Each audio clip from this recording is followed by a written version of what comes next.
नमस्कार दोस्तों, आप सभी को हमारे YouTube चैनल झार शिक्षा में स्वागत है। तो चलिए आज हम लोग बिहार स्टेट के लिए सामाजिक विज्ञान का प्रैक्टिस सेट या हम लोग बोल सकते हैं PYQ, जो कि आपका 20/5/2024 को एग्ज़ाम हुआ था, उस पेपर को देखेंगे कि किस किस प्रकार के प्रश्न जो है वो पूछे गए थे, जो कि आपके आगामी जो एग्ज़ाम होगा उसमें आपको काफ़ी हेल्प करेगी। तो चलिए हम लोग देखते हैं पहला क्वेश्चन से। फर्स्ट क्वेश्चन है, वास्को डी गामा कहाँ का यात्री था? वास्को डी गामा जो था ये पुर्तगाल का यात्री था। वास्को डी गामा पुर्तगाल का एक साहसी नाविक था जिसने 1498 ईस्वी में भारत के मालाबार तट, केरल के कालीकट में पथ प्रदर्शक दैट मीन्स व्यापारी अब्दुल मजीद की सहायता से पहुंचा। तत्कालीन स्थानीय शासक जमोरिन ने उसका स्वागत किया था। That means Vasco D gamma जो था वो एक साहसी नाविक था। उसने 1498 ईस्वी में भारत के मालाबार तट के कालीकट में पहुंचा एक पथ प्रदर्शक व्यापारी अब्दुल मजीद की सहायता से, और वहां के वर्तमान स्थानीय शासक जमोरिन के द्वारा उनका स्वागत किया गया। नेक्स्ट क्वेश्चन है, सामंतवाद व्यवस्था में भूमि का मालिक कौन होता था? सामंतवाद व्यवस्था में भूमि का मालिक कौन होता था? तो भूमि का मालिक राजा होता था। सामंतवाद व्यवस्था में भूमि का मालिक राजा होता था। राजा के द्वारा ही भूमि का वितरण किया जाता था।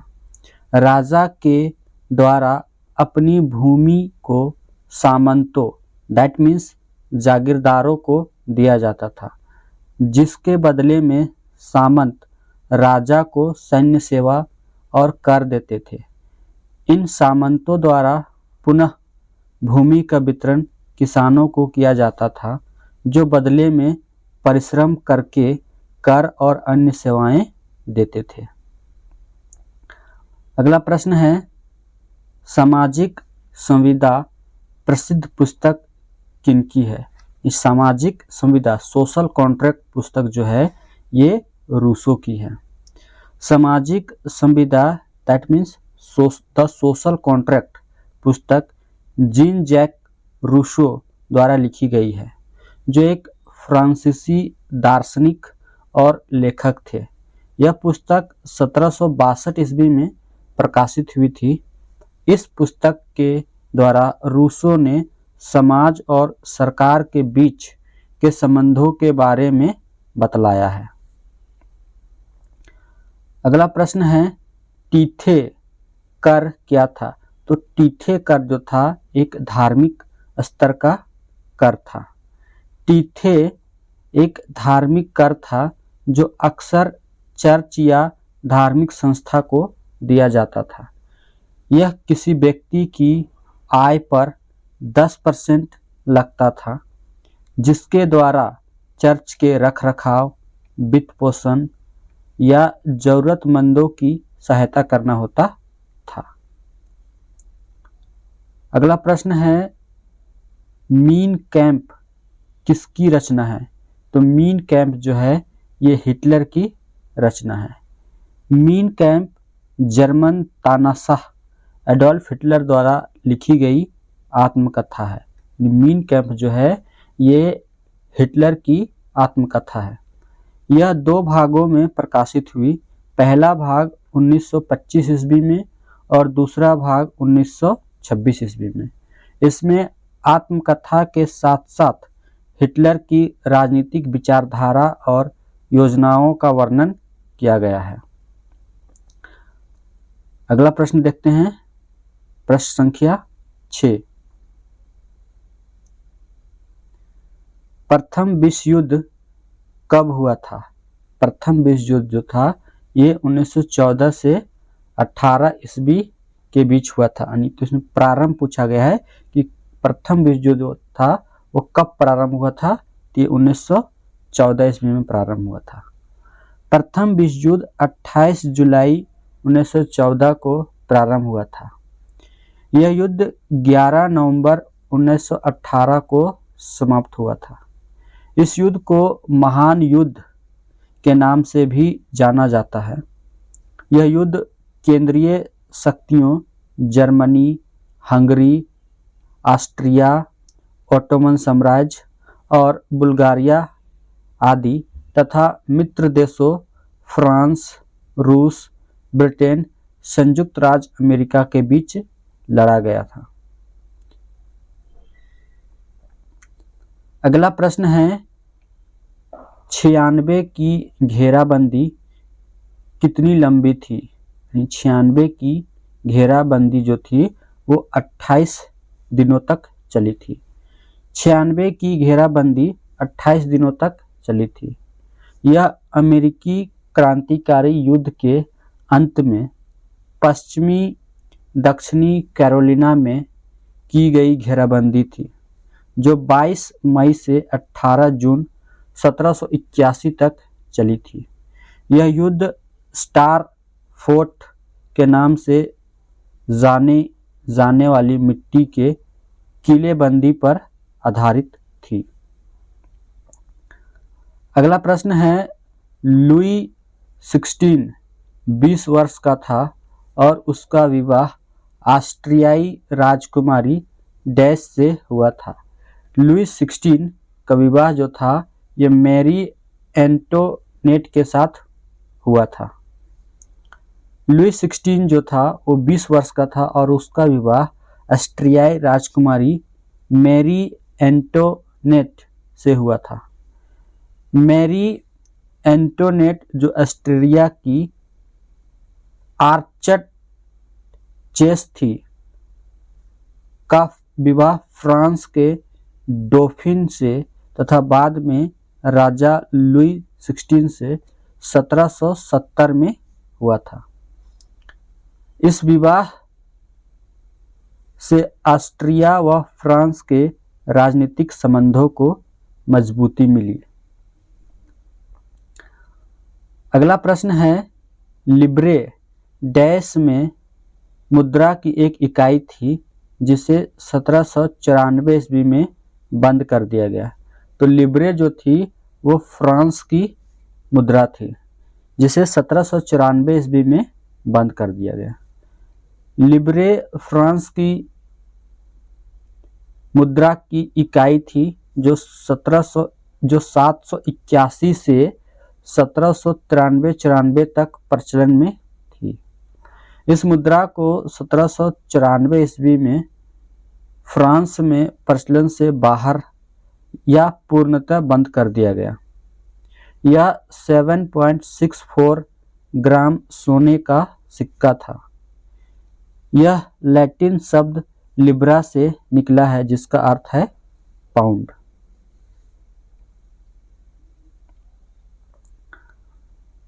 अगला प्रश्न है प्रथम विश्व युद्ध के दौरान रूस की वापसी ने मित्र देशों की सेनाओं को किस प्रकार प्रभावित किया। प्रथम विश्व युद्ध के दौरान रूस की वापसी ने मित्र देश की सेनाओं को किस प्रकार प्रभावित किया। तो मित्र देशों की सेना जल्द ही जर्मनी से अधिक होने वाली थी।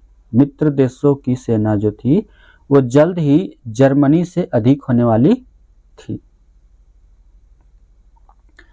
प्रथम विश्व युद्ध के दौरान रूस की वापसी से मित्र देशों फ्रांस, ब्रिटेन आदि की सेना जर्मन सेना से अधिक होने वाली थी। रूस के प्रथम विश्व युद्ध से बाहर होने से मित्र राष्ट्रों पर पश्चिमी में जर्मनी मजबूत स्थिति में आ गया, जिससे जर्मन हमले का दबाव बढ़ गया। निष्कर्ष रूप से कहा जाए तो रूस की वापसी ने मित्र राष्ट्रों को मुश्किल में डाल दिया। अगला प्रश्न है, भारत में सबसे बड़ी जनजाति कौन है? तो भारत की सबसे बड़ी जनजाति जो है वो भील है। भारत में सबसे बड़ी जनजाति भील है।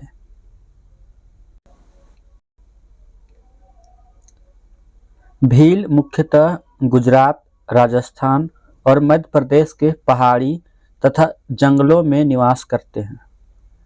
भील शब्द की उत्पत्ति द्रविड़ शब्द बिल से हुई है, जिसका अर्थ है धनुष।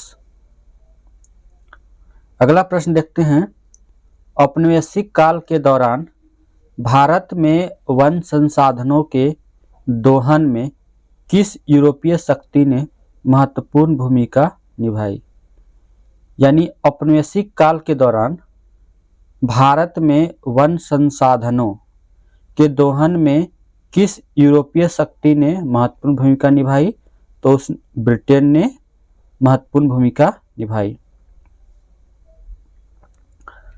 औपनिवेशिक काल के दौरान भारत में वन संसाधनों के दोहन में यूरोपीय शक्ति के रूप में ब्रिटेन सरकार ने महत्वपूर्ण भूमिका का निर्वहन किया।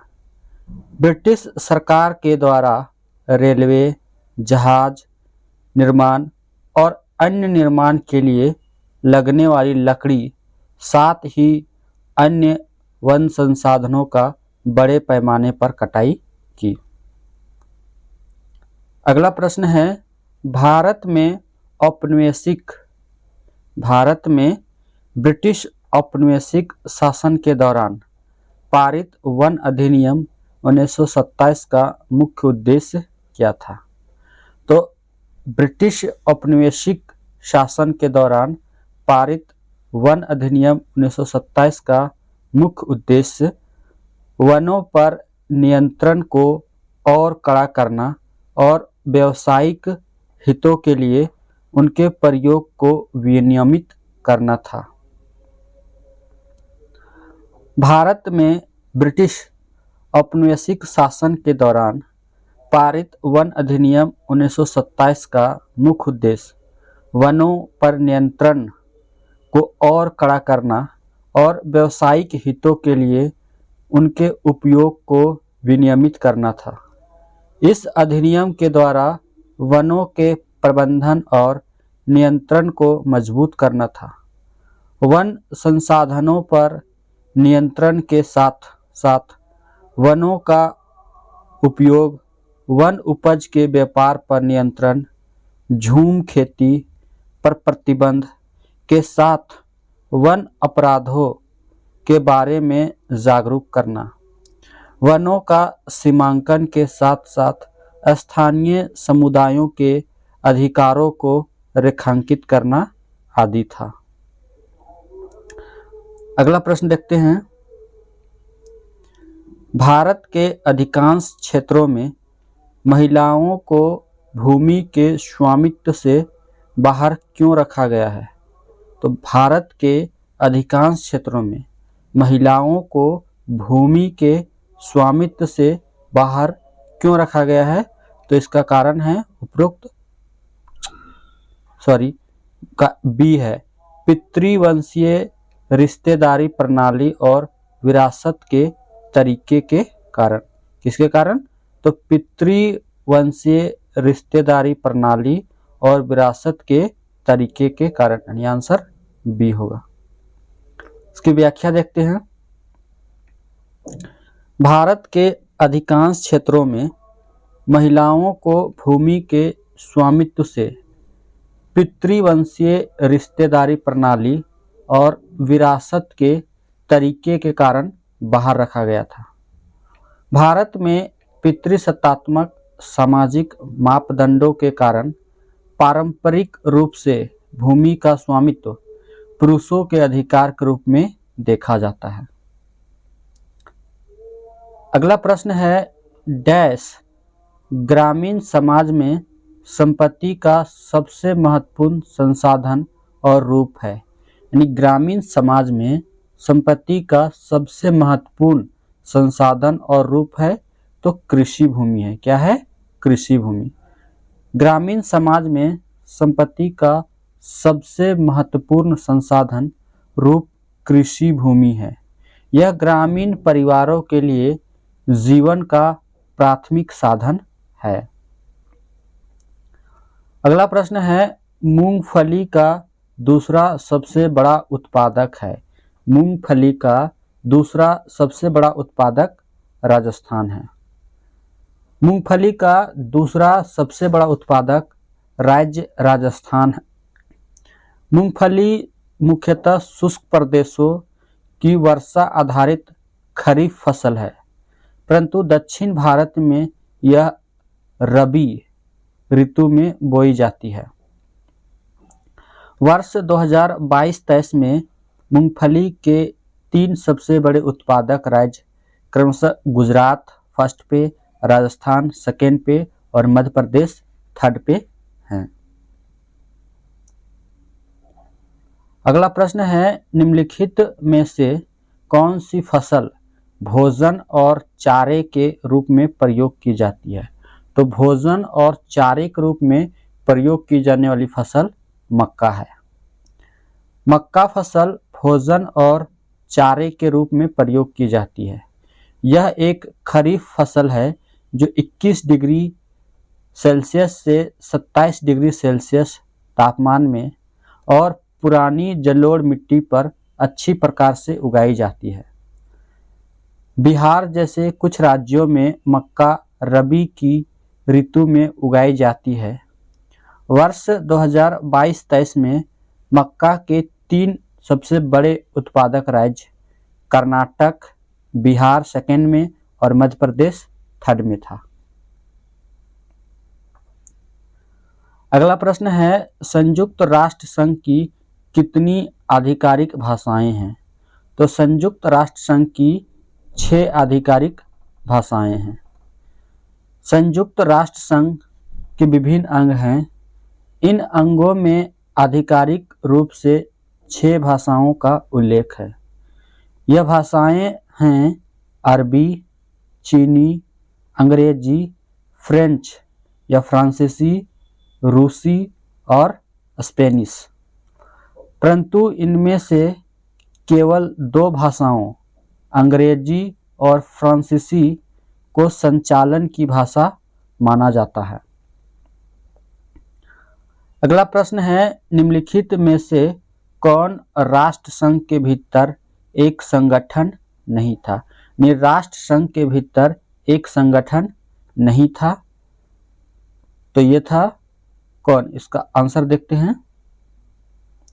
यह होगा आपका बी, यानी अंतर्राष्ट्रीय सैन्य बोर्ड जो था वो राष्ट्र संघ के भीतर एक संगठन नहीं था। उसके अलावा शरणार्थियों के लिए आयोग, अस्थाई केंद्रीय अफीम बोर्ड और दास्ता आयोग, ये राष्ट्र संघ के भीतर एक संगठन था।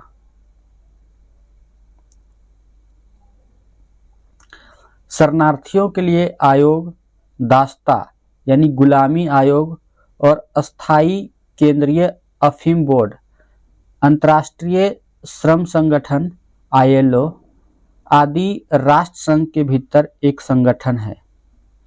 अंतर्राष्ट्रीय सैन्य बोर्ड को अंतर्राष्ट्रीय सैन्य खेल परिषद CISM के नाम से भी जाना जाता है। यह एक अंतर्राष्ट्रीय खेल संघ है जिसकी स्थापना 1948 ईस्वी में हुई थी।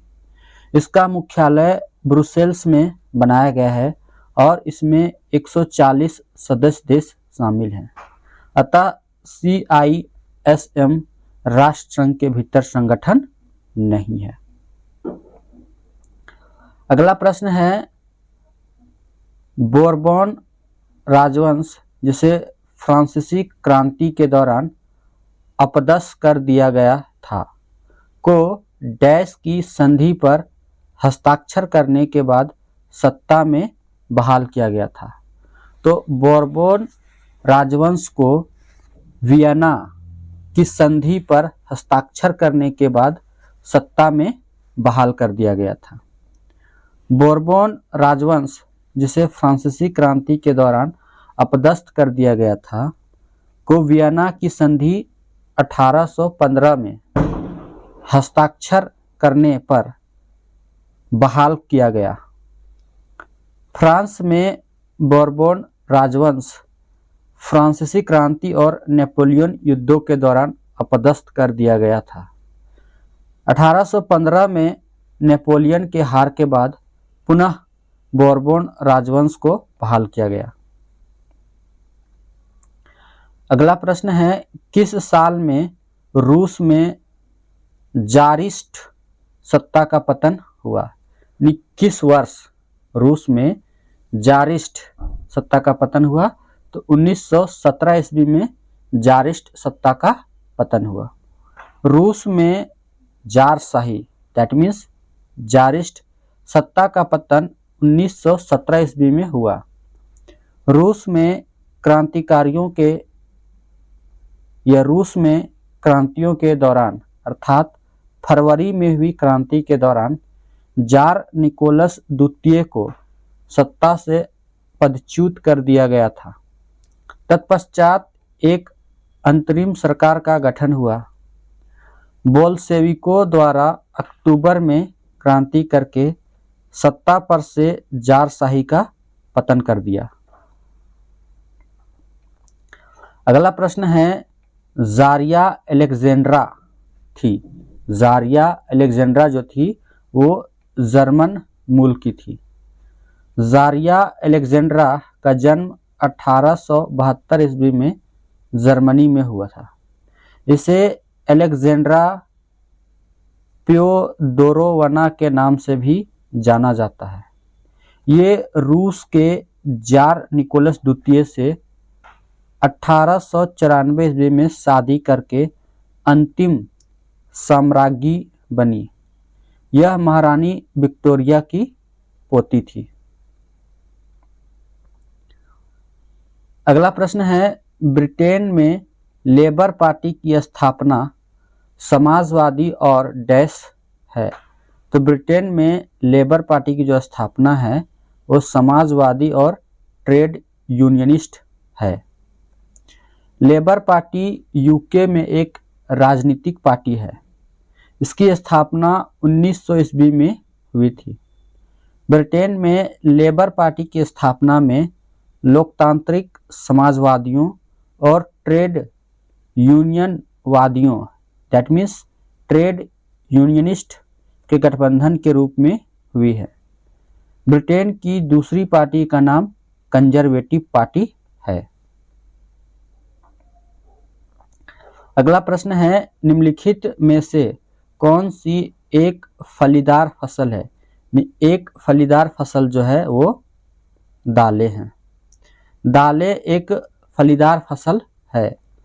भारत विश्व में दालों का सबसे बड़ा उत्पादक तथा उपभोक्ता वाला देश है। शाकाहारी खाने में दालें सबसे अधिक प्रोटीनदायक होती है।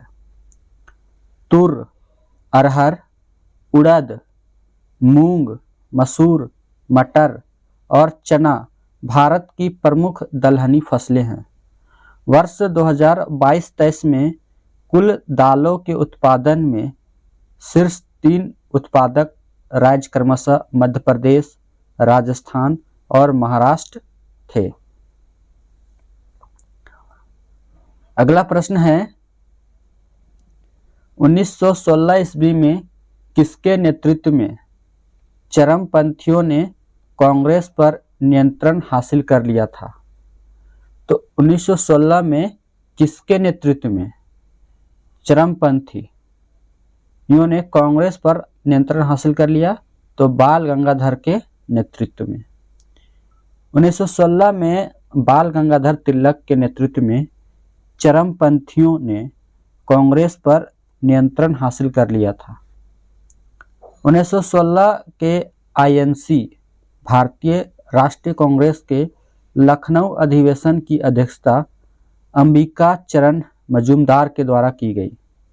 इस अधिवेशन में तिलक के प्रयास द्वारा आईएनसी और मोहम्मद अली जिन्ना के नेतृत्व वाली मुस्लिम लीग के बीच समझौता हुआ।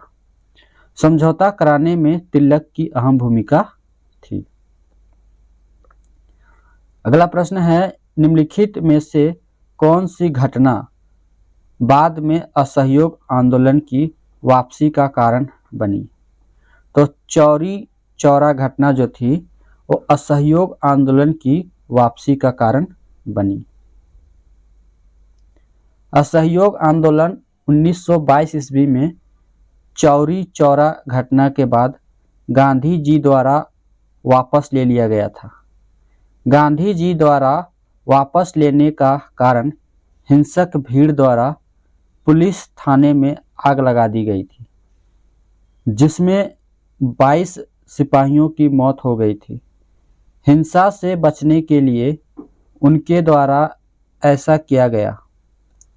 चौरी चौरी घटना 4 फरवरी और 5 फरवरी को हुई, लेकिन गवर्नमेंट अभी इसे 4 फरवरी को ही मनाती है।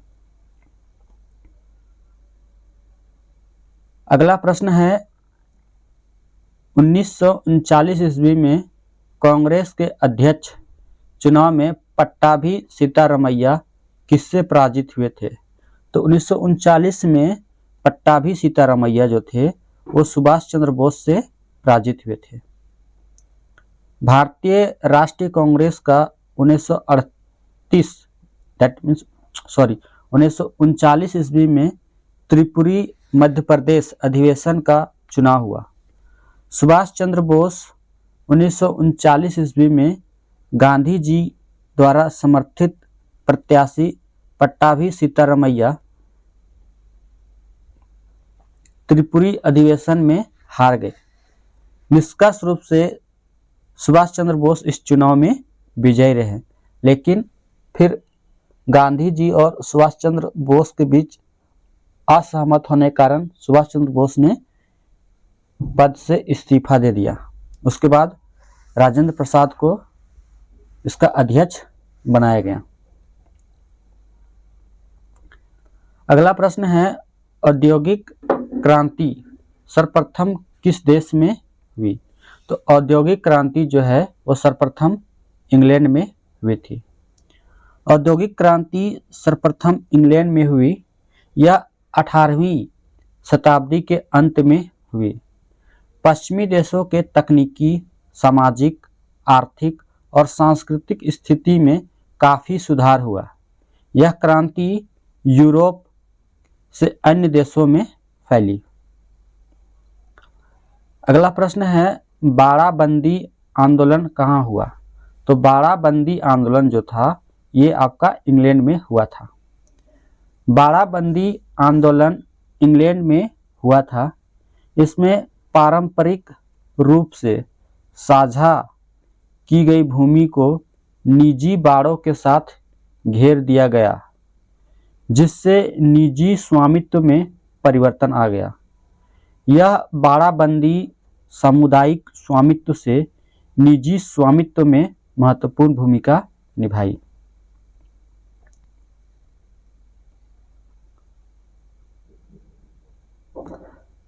अगला प्रश्न है, भूमंडलीयकरण शब्द का इजाद किसने और कब किया? दैट मीन्स भूमंडलीकरण जो शब्द था इसका इजाद किसने और कब किया? तो जॉन विलियमसन ने 1990 ईस्वी में किया। भूमंडलीकरण राजनीतिक, आर्थिक, सामाजिक, वैज्ञानिक तथा सांस्कृतिक जीवन के विश्वव्यापी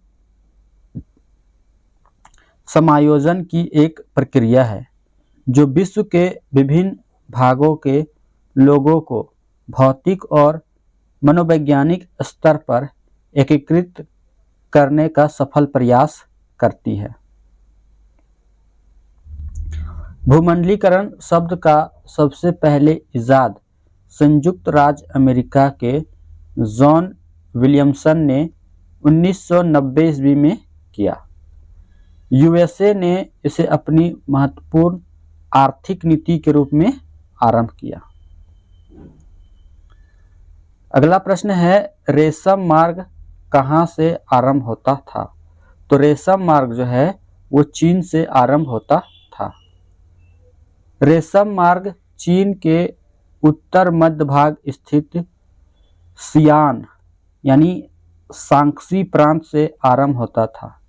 यह मार्ग चीन की महान दीवार के साथ पश्चिम की ओर अफगानिस्तान से होते हुए लेवेंट और अनातोलिया तक फैला था।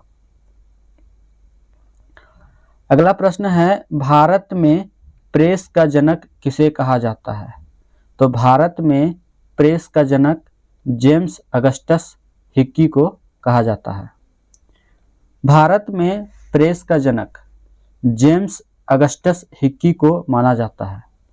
हिक्की ने कलकत्ता जनरल एडवर्टाइजर के साथ मिलकर बंगाल गजट, जो भारत का पहला समाचार पत्र था, का प्रकाशन 1780 ईस्वी में किया था।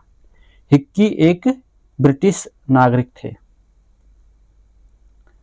अगला प्रश्न है, जापान में छपाई की तकनीक किनके द्वारा लाई गई? तो जापान में छपाई की तकनीक जो है वो चीनी बौद्ध भिक्षुओं द्वारा लाई गई। जापान में छपाई की तकनीक दैट मीन्स हैंड प्रिंटिंग चीनी बौद्ध भिक्षुओं द्वारा लाई गई। छपाई की तकनीकी जापान में लगभग 768 से 770 ईस्वी में शुरू हुई थी। जापान में छपाई की तकनीक के विकास में वुड ब्लॉक प्रिंटिंग और चल प्रकार के प्रिंटिंग प्रेस ने महत्वपूर्ण भूमिका निभाई। अगला प्रश्न है, छापाखाना यानी प्रिंटिंग प्रेस का आविष्कार किसने किया? तो प्रिंटिंग प्रेस का आविष्कार गुटेनबर्ग ने किया। छापाखाना या प्रिंटिंग प्रेस का आविष्कार जर्मन निवासी जोहान गुटेनबर्ग के द्वारा किया गया। मुद्रण क्रांति की शुरुआत 1440 ईस्वी के आसपास चल प्रकार के प्रिंटिंग प्रेस से मानी जाती है। चल प्रकार के that means movable type printing press के द्वारा अलग अलग अक्षरों को बार बार इस्तेमाल किया जाता था या बार बार इस्तेमाल किया जा सकता था। इन अक्षरों को विभिन्न तरीकों से व्यवस्थित करके मुद्रित यानी प्रिंटिंग किया जाता था या किया जा सकता था। अगला प्रश्न है, निम्नलिखित में से किस नवाचार ने बुनकरों को उत्पादकता बढ़ाने और मिल क्षेत्र के साथ प्रतिस्पर्धा करने में मदद की? तो मिल क्षेत्रों और नवाचार ने बुनकरों को उत्पादकता बढ़ाने में मदद की। तो ये इसका सही आंसर हो जाएगा बी, फ्लाइंग शटल। किसने की? तो फ्लाइंग शटल ने की।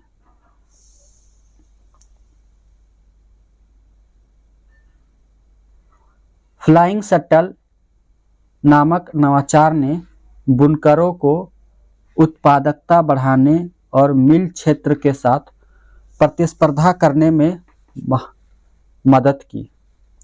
इस शटल का आविष्कार 1733 ईस्वी में जॉन के द्वारा किया गया था। इस मशीन के आविष्कार ने बुनकरी उद्योग में क्रांति ला दी। अगला प्रश्न है, निम्नलिखित में कौन सार्क का सदस्य नहीं है? सार्क का सदस्य नहीं है। तो चीन जो है वो सार्क का सदस्य नहीं है। चीन सार्क का सदस्य देश नहीं है, जबकि भारत, पाकिस्तान, नेपाल, श्रीलंका, बांग्लादेश, भूटान, मालदीव एवं अफगानिस्तान इसके सदस्य देश हैं। अगला प्रश्न है, रेड क्लिफ रेखा भारत को किस देश से अलग करती है? तो रेड क्लिफ रेखा जो है भारत को पाकिस्तान से अलग करती है।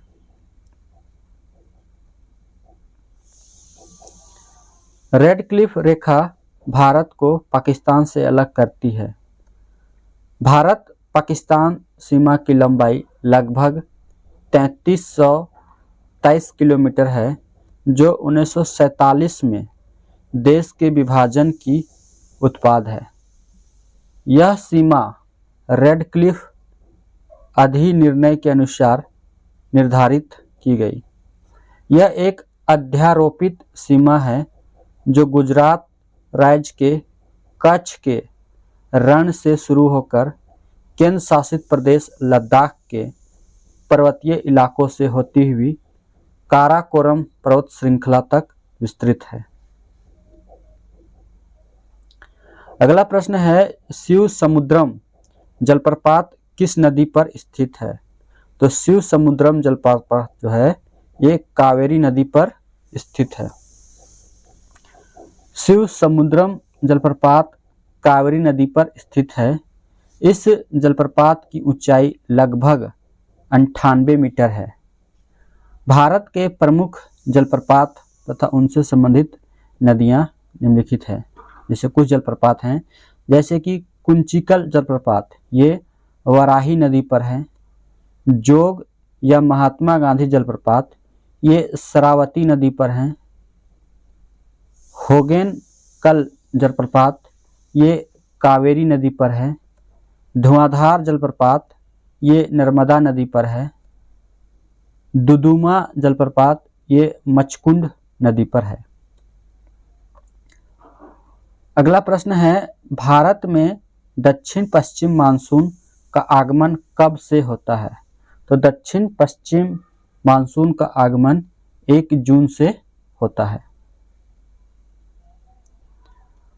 भारत में दक्षिण पश्चिम मानसून का आगमन केरल तट पर 1 जून से पहुंचता है या 1 जून से होता है और शीघ्र ही 10 जून और 13 जून के बीच में आर्द्र पवनें मुंबई व कोलकाता तक पहुंच जाती है।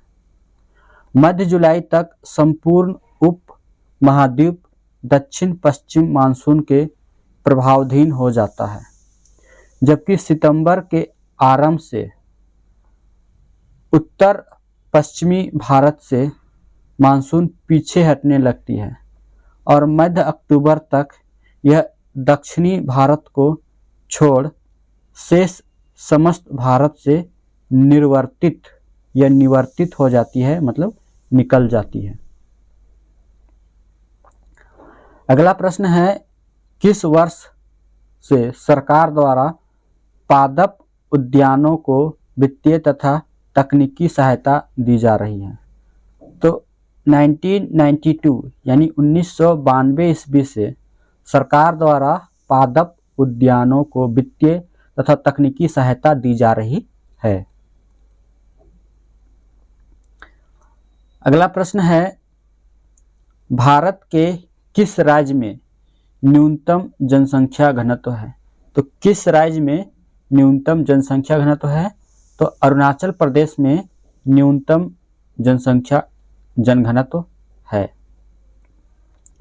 भारत की जनगणना 2011 के अंतिम आंकड़ों के अनुसार भारत का न्यूनतम जनघनत्व वाला राज्य अरुणाचल प्रदेश है, जहां का जनघनत्व 17 व्यक्ति प्रति वर्ग किलोमीटर है, जबकि भारत का सर्वाधिक जनघनत्व वाला राज्य बिहार 1106 व्यक्ति प्रति वर्ग किलोमीटर है। जनगणना 2011 के अनुसार भारत के न्यूनतम 5 जनसंख्या घनत्व वाले राज्य हैं, वो कौन कौन से हैं देखते हैं। फर्स्ट में जो अरुणाचल प्रदेश है, जिसकी जनघनत्व 17 व्यक्ति प्रति वर्ग किलोमीटर है। सेकेंड पे मिजोरम है, जिसमें 52 व्यक्ति प्रति वर्ग किलोमीटर है। थर्ड पे सिक्किम है, जिसमें 86 व्यक्ति प्रति वर्ग किलोमीटर है। फोर्थ में नागालैंड है, जिसमें 119 व्यक्ति प्रति वर्ग किलोमीटर है। और फिफ्थ में हिमाचल प्रदेश है, जिसमें 123 व्यक्ति प्रति वर्ग किलोमीटर रहते हैं। अगला प्रश्न है, आधिकारिक रूप से कितने वर्षों पर जनगणना होती है? ये जनगणना जो होती है वो नॉर्मली 10 वर्षों में होती है, यानी 10 सालों में होती है। आधिकारिक रूप से 10 वर्षों पर जनगणना होती है। संयुक्त राष्ट्र संघ यानी यूएनओ की परिभाषा के अनुसार किसी देश अथवा देश के पूर्णतः सीमांकित किसी विशिष्ट समय पर सभी व्यक्तियों से संबंधित जनांकीय, आर्थिक और सामाजिक आंकड़ों को एकत्रित करने, संकलित करने, मूल्यांकन करने, विश्लेषण करने और प्रकाशित करने की समस्त प्रक्रिया को जनगणना कहते हैं। वर्ष 2011 की जनगणना अब तक की भारत की 15वीं तथा स्वतंत्र भारत की 7वीं जनगणना थी।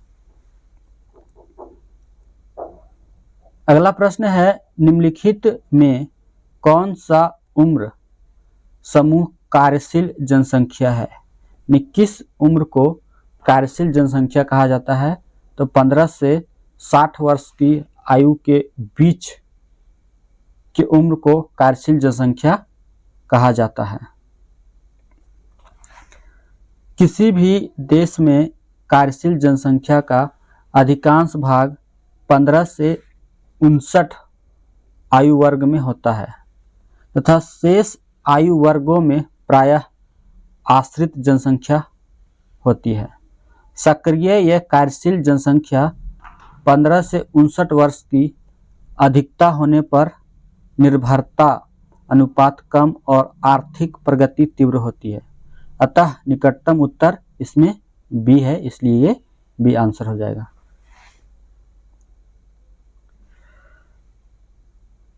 निम्नलिखित में से कौन सा देश भारत के साथ सबसे छोटी सीमा साझा करता है? तो भारत के साथ सबसे छोटी सीमा साझा करता है अफगानिस्तान। अफगानिस्तान देश भारत के साथ सबसे छोटी सीमा साझा करता है। अफगानिस्तान 106 किलोमीटर एवं पाकिस्तान अफगानिस्तान सीमा की डूरन लाइन के नाम से जाना जाता है। अगला प्रश्न है, श्रीलंका को स्वतंत्रता कब मिली? तो श्रीलंका को 1948 में स्वतंत्रता मिली थी। श्रीलंका को सिलोन राज्य के रूप में स्वतंत्रता 1948 ईस्वी में मिली। अगले 24 वर्षों तक वह ब्रिटिश राष्ट्रमंडल के अधीन रहा। उसने 1972 में अपना नाम बदलकर श्रीलंका कर लिया और एक गणतंत्र देश बन गया। अगला प्रश्न है, मापनी क्या है? यानी मापनी जो है ये क्या है? ये अनुपात है। मापनी अनुपात है। मापनी मानचित्र पर दिखाए गए संपूर्ण पृथ्वी या इसके किसी आंशिक भाग के साथ मानचित्र के संबंध को दर्शाता है। इस संबंध को मानचित्र पर किन्हीं दो स्थानों के बीच की दूरी एवं धरातल पर उन्हीं दोनों स्थानों के बीच की वास्तविक दूरी के अनुपात के रूप में भी व्यक्त कर सकते हैं। अगला प्रश्न है, पृथ्वी के अक्ष के सिरों को कहते हैं? तो पृथ्वी के अक्ष के सिरों को कहते हैं ध्रुव कहते हैं। पृथ्वी के अक्ष के सिरों को ध्रुव कहते हैं।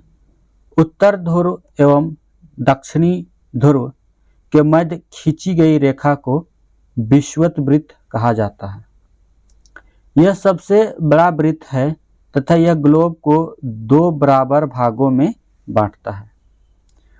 अक्षांश समांतर विषुवत वृत्त के उत्तर या दक्षिण में स्थित किसी बिंदु की कोणीय दूरी को डिग्री, मिनट तथा सेकंड में व्यक्त करता है।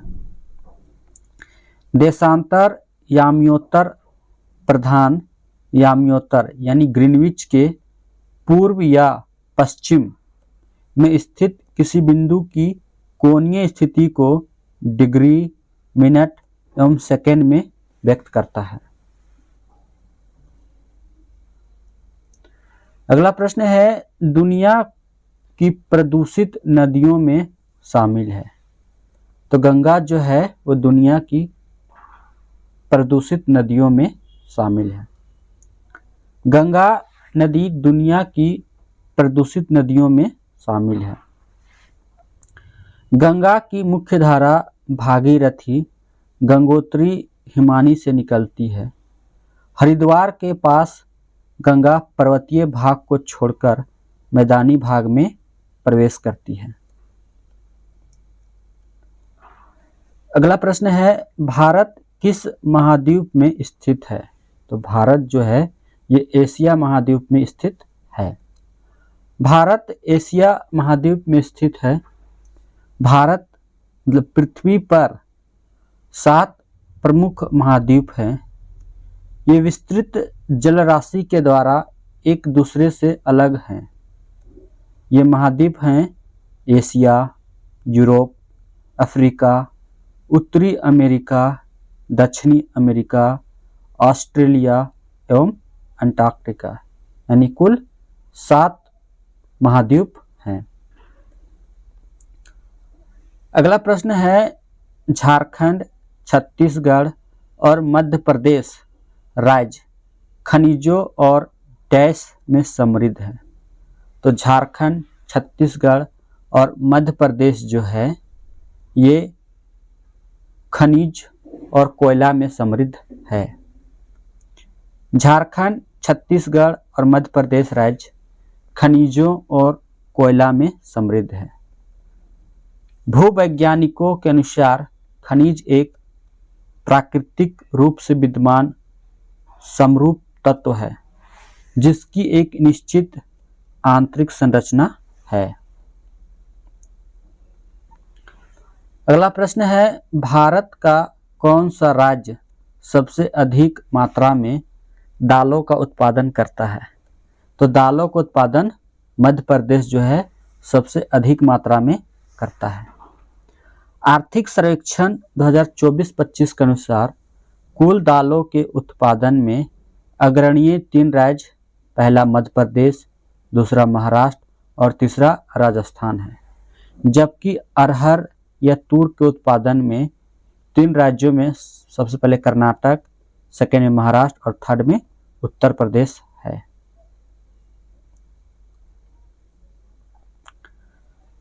अगला प्रश्न है, निम्नलिखित में से कौन सा कथन सही नहीं, यानी हमको गलत कथन की पहचान करना है। तो भारत जो है विश्व में फलों का दूसरा सबसे बड़ा उत्पादक है, ये सही है। भारत में सब्जियों का सबसे बड़ा उत्पादक है, ये गलत है।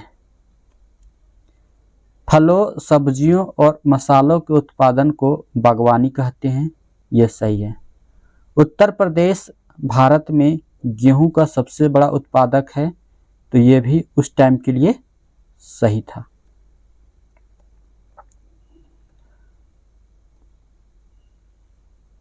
बी इसमें सही नहीं है क्योंकि 2023-24 के आंकड़ों के अनुसार विश्व में सब्जियों एवं फलों का सबसे बड़ा उत्पादक देश चीन है और दोनों में भारत दूसरे स्थान पर है। फलों, सब्जियों और मसालों को बागवानी उत्पादन के अंतर्गत रखा गया है। उत्तर प्रदेश गेहूं, आलू, कुल सब्जी, कुल बागवानी, अमरूद के उत्पादन में प्रथम स्थान पर है। भारत में श्वेत क्रांति के पिता के रूप में किसे जाना जाता है? तो वर्गीज कुरियन को भारत में श्वेत क्रांति के पिता के रूप में जाना जाता है।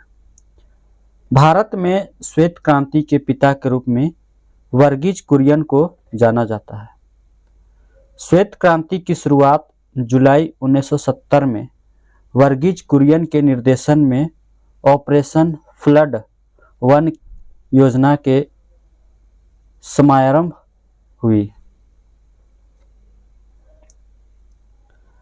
अगला प्रश्न है, कोई पदार्थ या वस्तु उसकी डैश के कारण संसाधन बन जाता है। तो उसकी उपयोगिता के कारण कोई भी पदार्थ या वस्तु संसाधन बन जाता है। कोई पदार्थ या वस्तु उसकी उपयोगिता के कारण संसाधन बन जाता है।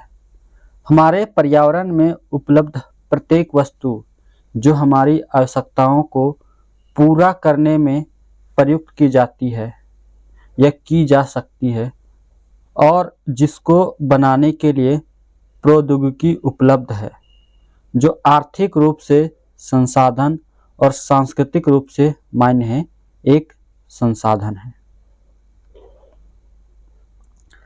अगला प्रश्न है, ताज़ा पानी मुख्य रूप से सतही अपवाह और भूजल से प्राप्त होता है, जिससे डैश के कारण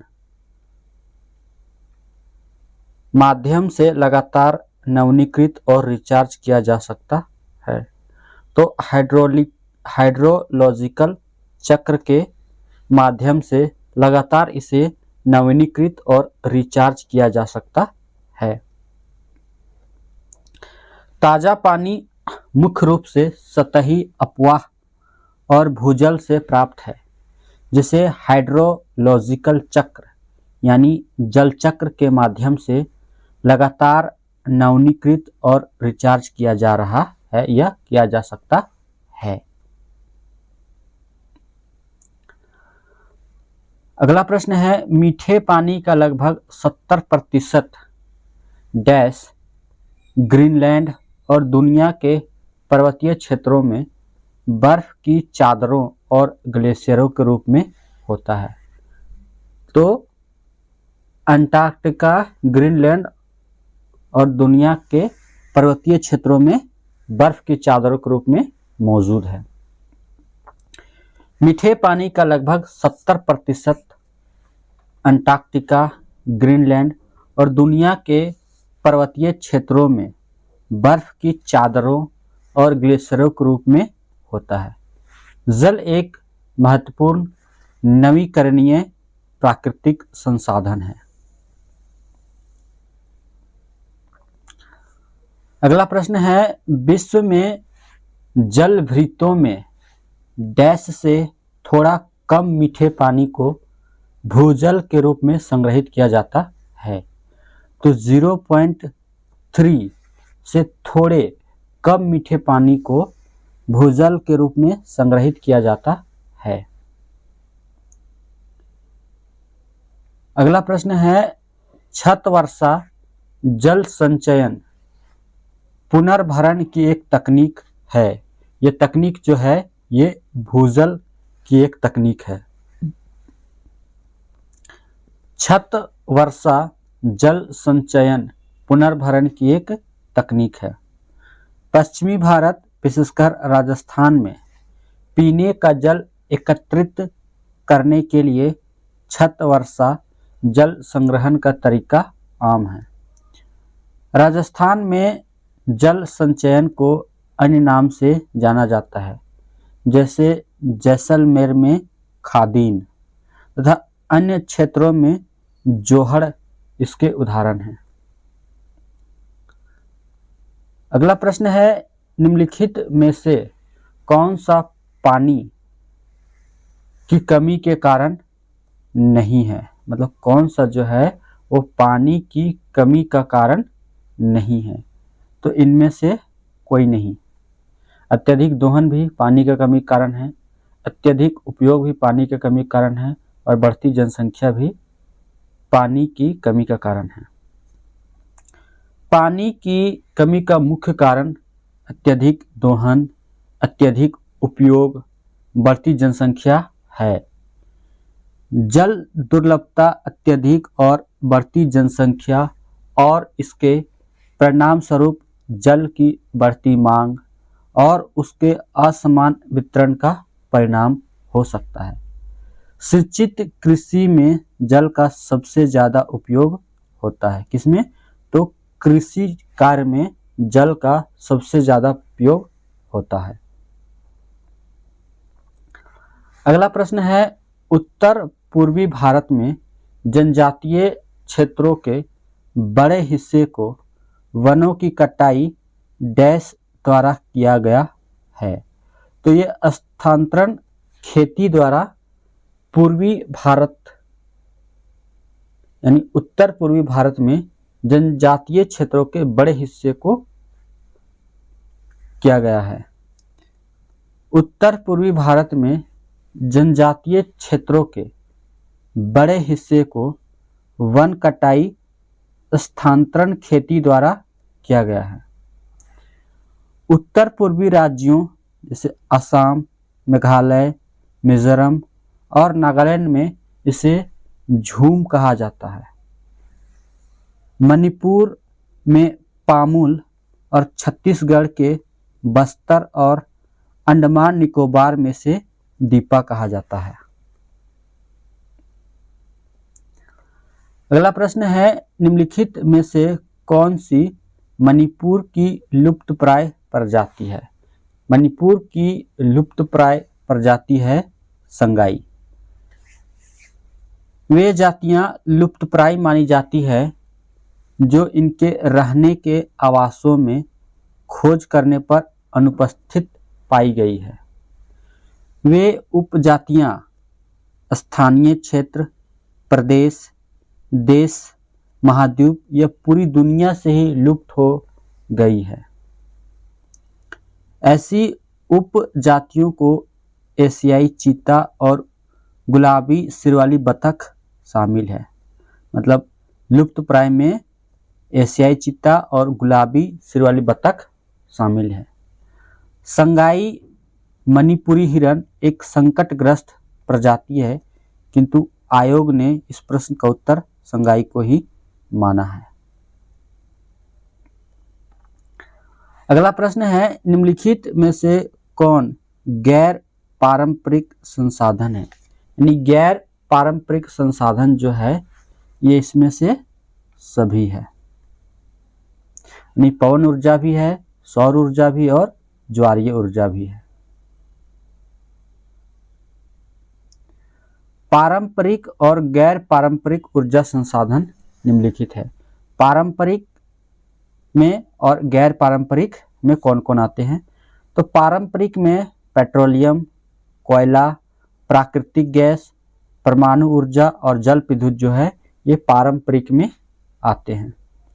वहीं गैर पारंपरिक में सौर ऊर्जा, पवन ऊर्जा, जैव ऊर्जा, भूतापीय ऊर्जा, ज्वारीय ऊर्जा, हाइड्रोजन ऊर्जा और महासागरीय तापीय ऊर्जा जो है ये गैर पारंपरिक ऊर्जा में आते हैं। अगला प्रश्न है, जीवाश्म ईंधन क्या है? जीवाश्म ईंधन जो है वो दबे हुए जीव द्वारा निर्मित ईंधन को ही जीवाश्म ईंधन कहते हैं। जीवाश्म ईंधन दबे हुए जीव द्वारा निर्मित होते हैं। इसके अंतर्गत कोयला, पेट्रोलियम आदि को सम्मिलित किया जाता है। जीवाश्म ईंधन का विकास एक लंबे भूवैज्ञानिक अंतराल में होता है।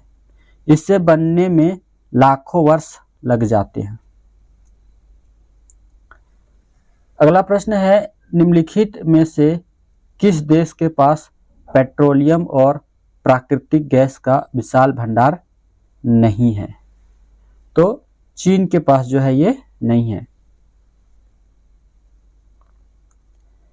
चीन में पेट्रोलियम एवं प्राकृतिक गैस का विशाल भंडार नहीं है।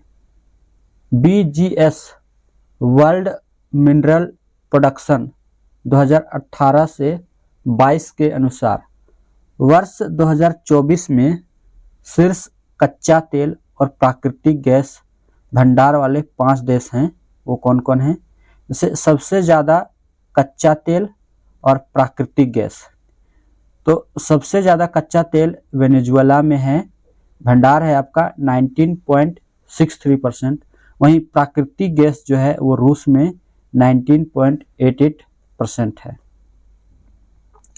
सऊदी अरब में सेकेंड नंबर में कच्चा तेल है 16.73%। थर्ड में कनाडा है 11.08%। फोर्थ में ईरान है 8.84% और फिफ्थ में इराक है 8.01%। वहीं अगर प्राकृतिक गैस की हम लोग बात करते हैं तो फर्स्ट में रूस है, सेकेंड में ईरान है 17.06%, कतर है 13.13%, तुर्कमेनिस्तान है 7.23% और फिफ्थ में यूएसए है 6.69%। अगला प्रश्न है हुगली औद्योगिक प्रदेश का केंद्र है। तो हुगली जो है ये कोलकाता हावड़ा औद्योगिक प्रदेश का केंद्र है। हुगली औद्योगिक प्रदेश का केंद्र कोलकाता हावड़ा है। हुगली प्रौद्योगिकी प्रदेश हुगली नदी के किनारे बसा हुआ है। यह प्रदेश उत्तर में बांसबेरिया से दक्षिण में बिरला नगर तक फैला है।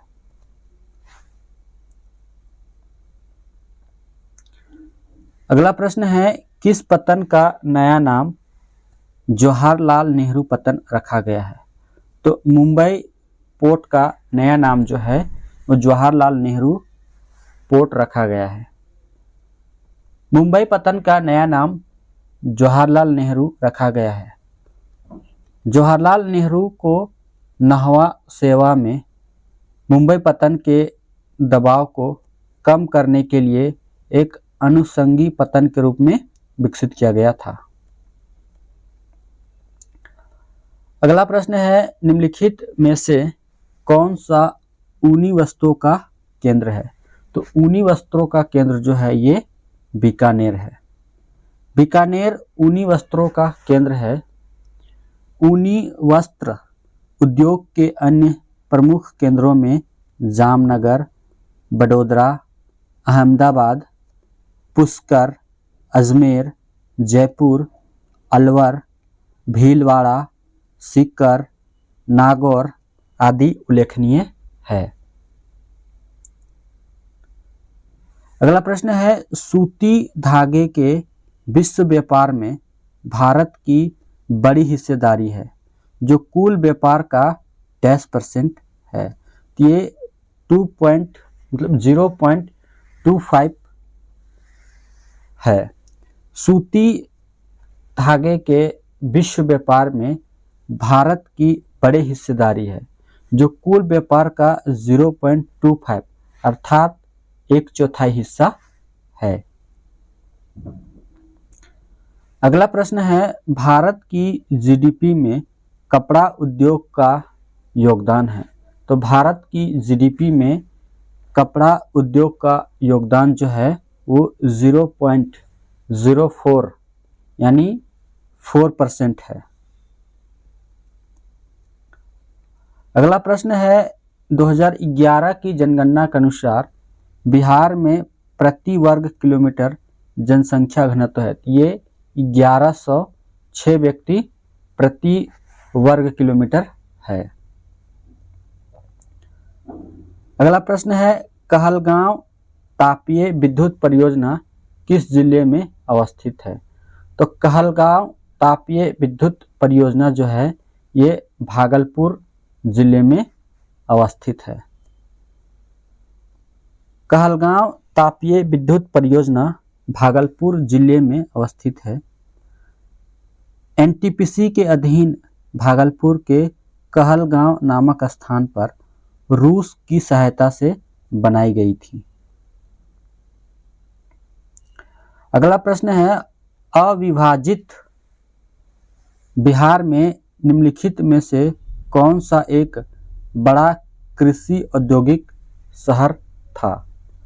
तो डालमिया नगर जो था एक बड़ा कृषि औद्योगिक शहर था। वर्तमान में यह झारखंड का हिस्सा है। अगला प्रश्न है बिहार का कौन सा जिला सर्वाधिक वनाच्छादित है। तो बिहार का कैमूर जिला जो है वो सर्वाधिक वनाच्छादित है। ISFR 2023 के अनुसार बिहार राज्य का सर्वाधिक वनाच्छादित जिला कैमूर भभुआ है। यहाँ का 30.51% भूभाग वनाच्छादित है। बिहार राज्य का कुल 8% क्षेत्र वनाच्छादित है। अगला प्रश्न है, बिहार की निम्नलिखित में से कौन सी ताप विद्युत परियोजनाएं कोयले पर आधारित है? तो इनमें से सभी जो हैं वो कोयले पर आधारित है, जैसे बरौनी, कांटी और बाढ़। बिहार की बरौनी, कांटी तथा बाढ़ में ताप विद्युत परियोजनाएं कोयले पर आधारित है। बिहार राज्य विद्युत परिषद का दूसरा बड़ा संयंत्र बरौनी में स्थापित है। मुजफ्फरपुर का ताप संयंत्र कांटी नामक स्थान पर स्थापित है। अगला प्रश्न है, बेल्जियम में सामाजिक विभाजन का आधार था। तो बेल्जियम में सामाजिक विभाजन का आधार जो था वो भाषा था। बेल्जियम में सामाजिक विभाजन का मुख्य आधार भाषाई और संस्कृति विभिन्नता था। इस देश में मुख्य रूप से दो प्रमुख भाषाई समुदाय हैं। पहला फ्लेमिश समुदाय और दूसरा है वालून समुदाय। फ्लेमिश समुदाय, यह समुदाय उत्तरी बेल्जियम के फ्लैंडर्स क्षेत्र में रहता है और ये डच भाषा बोलता है। यह लगभग 60% जनसंख्या है। वहीं वालून समुदाय, यह समुदाय दक्षिणी बेल्जियम के वालोनिया क्षेत्र में रहता है और फ्रेंच बोलता है। यह लगभग 40% जनसंख्या है। इसके अलावा एक छोटा जर्मन भाषी समुदाय भी बेल्जियम के पूर्वी भाग में मौजूद है। अगला प्रश्न है, भारतीय संविधान में समवर्ती सूची का प्रावधान किस देश से लिया गया है? तो समवर्ती सूची का प्रावधान जो है ये ऑस्ट्रेलिया से लिया गया है। भारतीय संविधान में समवर्ती सूची का प्रावधान ऑस्ट्रेलिया के संविधान से लिया गया है। समवर्ती सूची एक महत्वपूर्ण विशेषता है जो यह सुनिश्चित करती है कि कुछ विषयों पर केंद्र और राज्य दोनों सरकारें कानून बनाती है। समवर्ती सूची के महत्वपूर्ण विषय हैं जैसे शिक्षा है, वन है और पर्यावरण संरक्षण, अपराध और दंड, श्रम कानून और सामाजिक सुरक्षा एक्सेट्रा। अगला प्रश्न है, रंगभेद की नीति किस देश में कायम था? तो रंगभेद की जो नीति है ये दक्षिण अफ्रीका में कायम था। रंगभेद की नीति दक्षिण अफ्रीका में कायम थी। यह एक आधिकारिक और कानूनी रूप से लागू की गई नीति थी जो 1948 से लेकर 1994 ईस्वी तक चली। इस नीति के तहत लोगों को उनकी जाति एवं त्वचा के रंग के आधार पर विभाजित किया गया। इस नीति का अंत नेल्सन मंडेला के मानवाधिकार कार्यकर्ताओं के लंबे संघर्ष के बाद हुआ।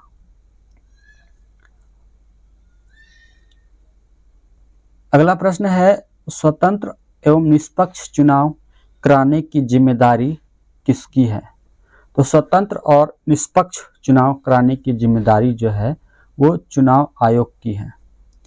स्वतंत्र एवं निष्पक्ष चुनाव किसी भी लोकतंत्र की नींव होते हैं और भारत में यह जिम्मेदारी पूरी तरह से चुनाव आयोग के पास होती है।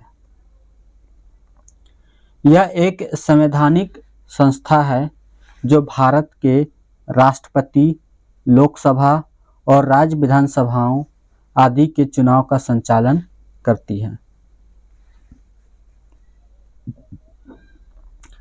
अगला प्रश्न है, यूनिवर्सल अडल्ट फ्रेंचाइज से क्या तात्पर्य है? तो इसका मतलब है सभी वयस्कों को वोट देने का अधिकार। यूनिवर्सल अडल्ट फ्रेंचाइज सामान्य वयस्क मताधिकार का अर्थ होता है किसी भी नागरिक को जो वयस्क हो, आमतौर पर 18 वर्ष या उससे अधिक उम्र का, बिना किसी भेदभाव जैसे लिंग, धर्म, जाति, शिक्षा या संपत्ति के आधार पर मतदान का अधिकार होता है।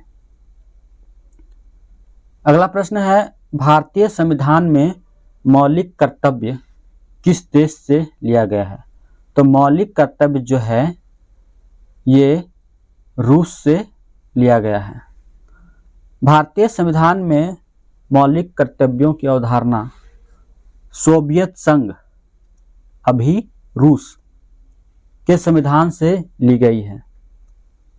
इन्हें 42वें संविधान संशोधन 1976 द्वारा अनुच्छेद 51A के अंतर्गत जोड़ा गया था।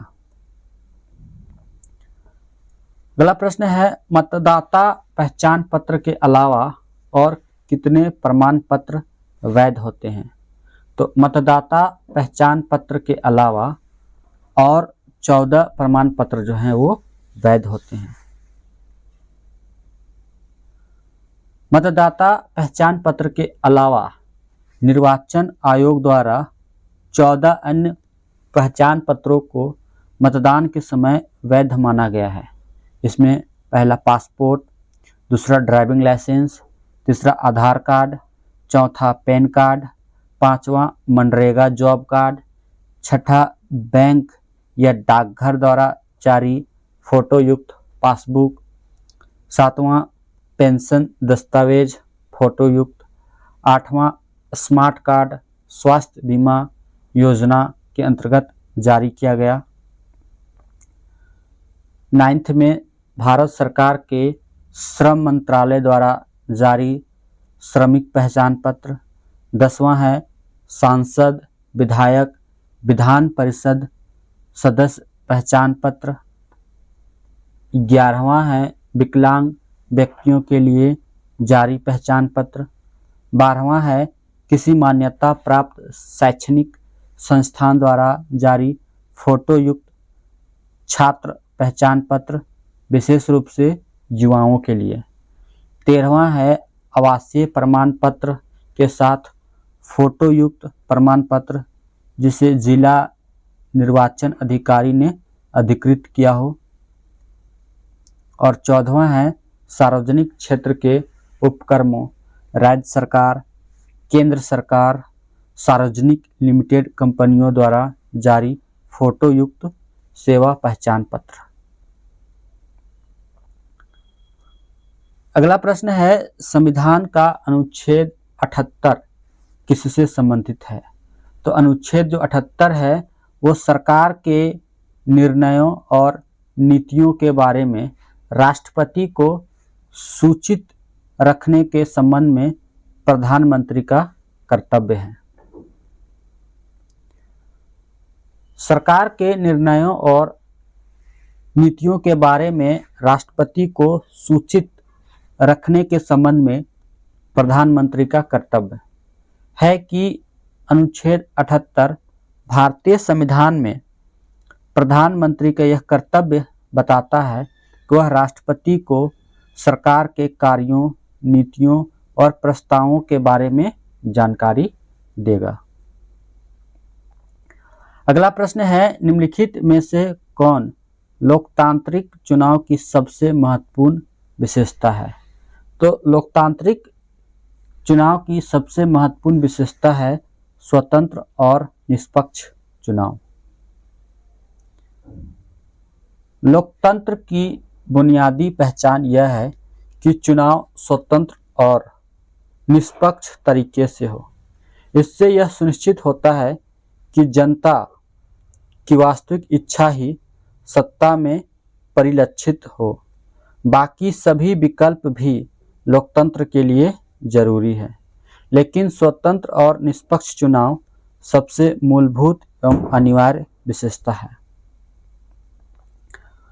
अगला प्रश्न है, लोकसभा के लिए निर्वाचन क्षेत्र निम्न पर आधारित है। तो निर्वाचन क्षेत्र जो है ये आबादी पर यानी जनसंख्या पर आधारित है।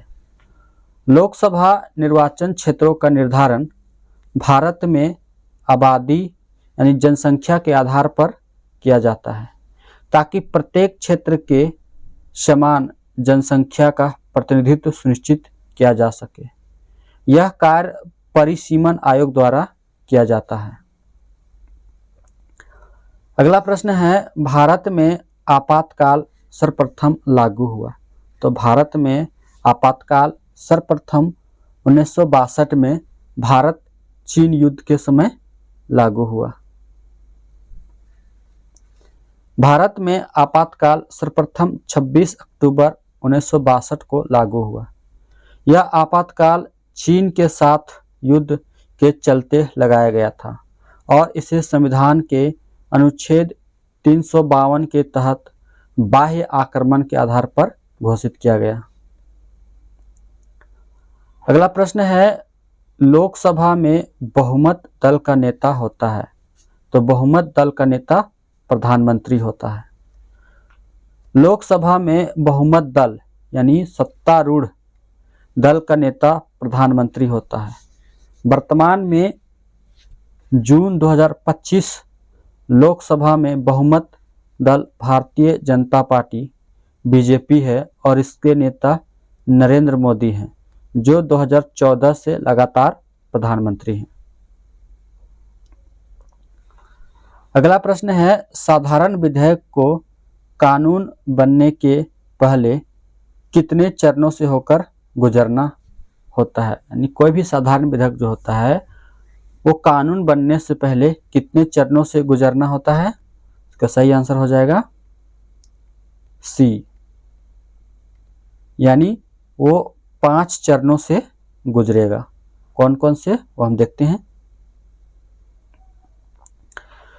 कोई भी साधारण विधेयक जो है वो कानून बनने से पहले सर्वप्रथम 5 चरणों से गुजरता है। पहला है विधेयक की प्रस्तुति, सबसे पहले विधेयक को प्रस्तुत किया जाएगा। दूसरा है द्वितीय पाठ, जिसमें चर्चा और संशोधन किया जाएगा। इस सेकेंड चरण में उस विधेयक पर चर्चा और संशोधन किया जाएगा। तृतीय पाठ, उसके बाद फिर चतुर्थ में है दूसरे सदन में पारित होना, फिर उसको दूसरे सदन में भेजा जाएगा और उसमें वो पारित किया जाएगा। और पांचवा है राष्ट्रपति की स्वीकृति। उसके बाद ही कोई भी विधेयक जो है ना वो कानून बन जाता है। अगला प्रश्न है, राष्ट्रपति द्वारा लोकसभा और राज्यसभा के लिए नामांकित सदस्यों की कुल संख्या है। तो लोकसभा और राज्यसभा के लिए नामांकित सदस्यों की कुल संख्या 12 है। राष्ट्रपति द्वारा लोकसभा और राज्यसभा के लिए कुल 12 संख्याएं नामांकित है। वर्तमान में राष्ट्रपति केवल 12 सदस्यों को नामांकित करते हैं। लोकसभा में नामांकन की व्यवस्था अब समाप्त हो चुकी है, जो कि 2020 में ही ये प्रभावी हो गया था। इनमें से कौन एक राजनीतिक अधिकार है।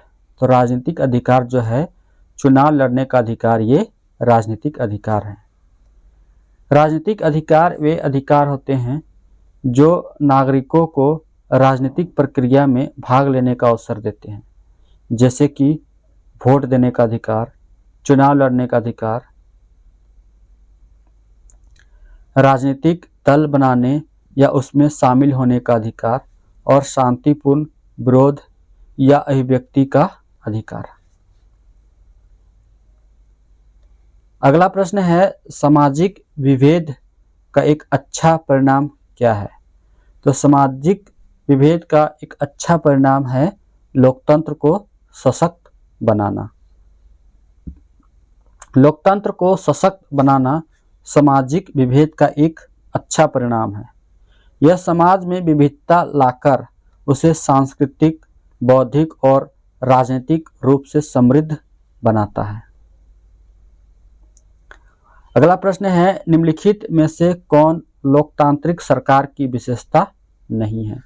तो लोकतांत्रिक सरकार की विशेषता नहीं है केंद्रीकृत निर्णय लेना। इसके अलावा सार्वभौमिक वयस्क अधिकार, फिर मौलिक अधिकारों का संरक्षण और नियमित चुनाव, ये सभी लोकतांत्रिक सरकार की विशेषता है। अगर हम विशेषता की बात करते हैं तो जनता का शासन, नियमित चुनाव, मौलिक अधिकारों का संरक्षण, कानून का शासन, सार्वभौमिक वयस्क मताधिकार और सरकार का उत्तरदायित्व। केंद्रीकृत निर्णय लेना लोकतांत्रिक सरकार की विशेषता नहीं है। अगला प्रश्न है, आरटीआई कौन दाखिल कर सकता है? तो आरटीआई जो है केवल भारतीय नागरिक ही दाखिल कर सकते हैं। आरटीआई राइट टू इंफॉर्मेशन केवल भारतीय नागरिक ही दाखिल कर सकते हैं। विदेशी नागरिक एनआरआई जो भारत के नागरिक नहीं हैं, कंपनियां या संगठन आरटीआई दाखिल नहीं कर सकते। आरटीआई व्यक्तिगत रूप से या किसी प्रतिनिधि के माध्यम से दाखिल की जाती है। अगला प्रश्न है, सत्ता साझाकरण के बारे में निम्नलिखित में से कौन सा कथन सत्य है? तो इसमें सभी जो है वो सत्य हैं। पहला है, सत्ता सरकार के विभिन्न अंगों के बीच साझा की जाती है। दूसरा है, सत्ता को विभिन्न स्तरों पर सरकार के बीच साझा किया जा सकता है। और तीसरा है, सत्ता को विभिन्न सामाजिक समूहों के बीच भी साझा किया जा सकता है।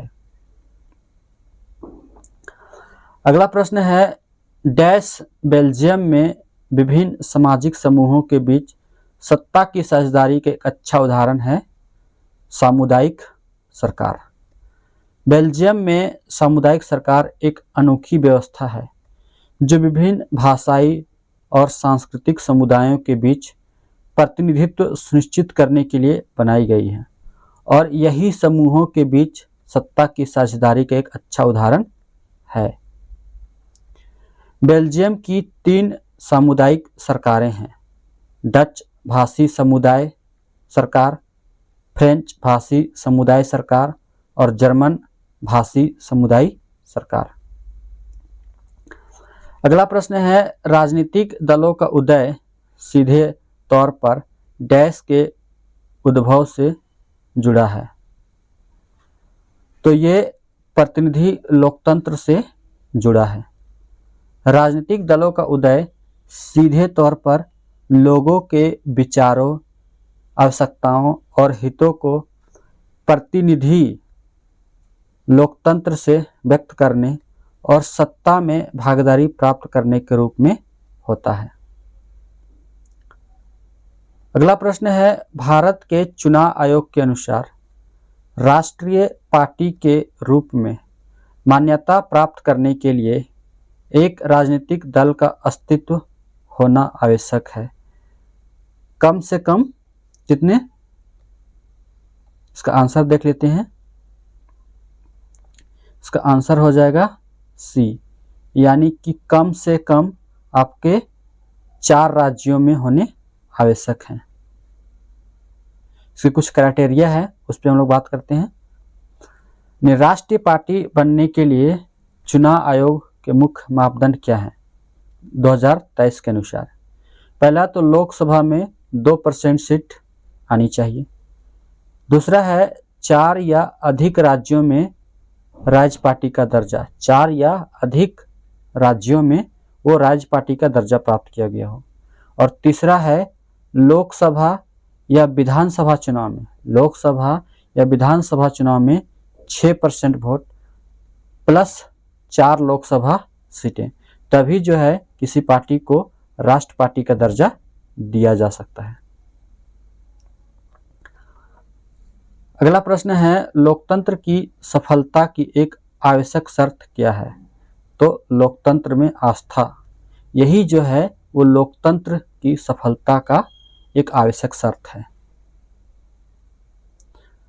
अगला प्रश्न है, निम्नलिखित में से कौन सा एक लोकतंत्र में संघर्ष को हल करने का तरीका नहीं है? तो संघर्ष को हल करने का तरीका नहीं है सशस्त्र क्रांति, ये तरीका नहीं है। इसके अलावे जन लामबंदी, संसद का उपयोग करना और न्याय करना, ये सभी लोकतंत्र में संघर्ष को हल करने के तरीके हैं। कुछ और तरीके हैं जैसे संवाद है, सहमति और समझौता है, न्याय करना है, संसद का उपयोग करना, जन लामबंदी इत्यादि। अगला प्रश्न है, भारत में लोकतंत्र की सफलता के लिए कौन से कारक आवश्यक है? यानी भारत में लोकतंत्र की सफलता के लिए उपरोक्त सभी कारण आवश्यक है। पहला है, लोकतंत्र का मूल आधार चुनाव है, जो प्रतिनिधियों के चयन की प्रक्रिया है। दूसरा है, शिक्षा और राजनीतिक स्वतंत्रता के बिना लोकतंत्र स्थापित नहीं किया जा सकता। तीसरा है, न्यायिक व्यवस्था भी लोकतंत्र का एक स्तंभ है। अगला है, विस्तार की चुनौती के संदर्भ में निम्नलिखित में से कौन सा विचार सही है? इसका आंसर हो जाएगा सी, यानी कि 1 सही है, 3 सही है और 4 सही है। यानी स्थानीय सरकार को अधिक शक्ति सुनिश्चित करना, संघ की सभी इकाइयों तक संघीय सिद्धांतों का विस्तार और महिलाओं और अल्पसंख्यक समूहों का समावेश। दोस्तों, ये वीडियो आपको कैसी लगी? वीडियो अच्छी लगी तो वीडियो को लाइक और अपने दोस्तों के साथ शेयर करें। जो भी स्टेट की एग्ज़ाम देने वाले हैं उन लोगों के लिए काफ़ी हेल्पफुल होगा और आप लोग एग्ज़ाम में अच्छे स्कोर कर सकते हैं और स्टेट को आसानी से क्लियर कर सकते हैं। वीडियो देखने के लिए आप सभी को धन्यवाद। जय हिंद, जय भारत।